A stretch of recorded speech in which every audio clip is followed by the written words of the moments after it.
एक मैथ्स कहता है कि बीजेपी अब कभी भी सत्ता से बाहर नहीं जाएगी, वो इसलिए क्योंकि लोकसभा की सीट को 543 से 850 करना एक मास्टर स्ट्रोक देखा जा रहा है। इसके पीछे का रीजनिंग तो ये है बीजेपी का कि भाई 33% का वुमेन रिजर्वेशन दे रहे हैं, तो क्या हम एग्जिस्टिंग एमपीज को तो हटा नहीं सकते, तो उसके लिए हमें नए सीट लाने पड़ेंगे। और उसके पीछे का जो कॉन्स्टिट्यूशनल अमेंडमेंट है, डिलिमिटेशन, आसान भाषा में ये कि अगर 1 लाख लोग पर एक एमपी है, तो भाई अगर आबादी बढ़ के हो गई है 3 लाख, तो एमपी की भी तो संख्या बढ़ानी पड़ेगी। यही है आसान भाषा में डिलिमिटेशन।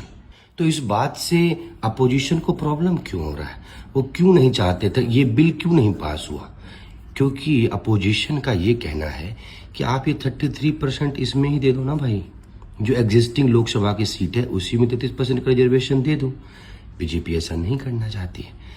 इसके पीछे एक बैकग्राउंड रीजन ये है कि नॉर्थ में ज़्यादा बीजेपी का कंट्रोल है, आप जानते हैं, साउथ में उतना कम है।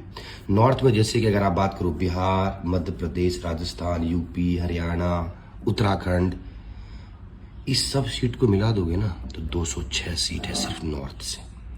और जब बात होती है साउथ की, तो जैसे कि तमिलनाडु, कर्नाटका, केरला, तेलंगाना, आंध्र प्रदेश, ये सब सीट मिला के कितना होता है? 129 सीट। अब आबादी बढ़ी है ज्यादा नॉर्थ में। ज्यादा मतलब क्या कि यूपी में बढ़ गया है 20%, बिहार में 25%, लेकिन केरला में 4.9%, आंध्र प्रदेश में 11%। तो जब सीट का डिस्ट्रीब्यूशन होगा 850 ज्यादा, तो ज्यादा किधर बढ़ जाएगा? नॉर्थ वाले साइड में। साउथ में कम सीट आएगी। लेट सपोज करोगे अगर 850 में अगर मोस्टली अगर 2/3 अगर नॉर्थ साइड आ जाता है, तो बीजेपी हमेशा डोमिनेंस में रहेगी कि नहीं? मतलब ऐसा नहीं कह सकते कि नॉर्थ में हमेशा लोग बीजेपी को ही सपोर्ट करते रहेंगे, लेकिन अभी का जो करंट सिनेरियो है, एक एग्जांपल समझिए कि गोरखपुर का अभी एमपी कौन है? बीजेपी का एक एमपी। लेकिन अगर गोरखपुर में हो जाते हैं 4 एमपी वहां के आबादी के हिसाब से, तो चारों भी तो कौन जीतेगा? बीजेपी, क्योंकि वही सेम जनता एक एमपी को वोट दे रहा है ना भाई, तो वो अब 4 लोगों को दे देगी। तो नंबर ऑफ एमपीज जो है वो बढ़ जाएंगे किधर? भाजपा के लिए। ये एक मास्टर स्ट्रोक की तरह देखा जा रहा है।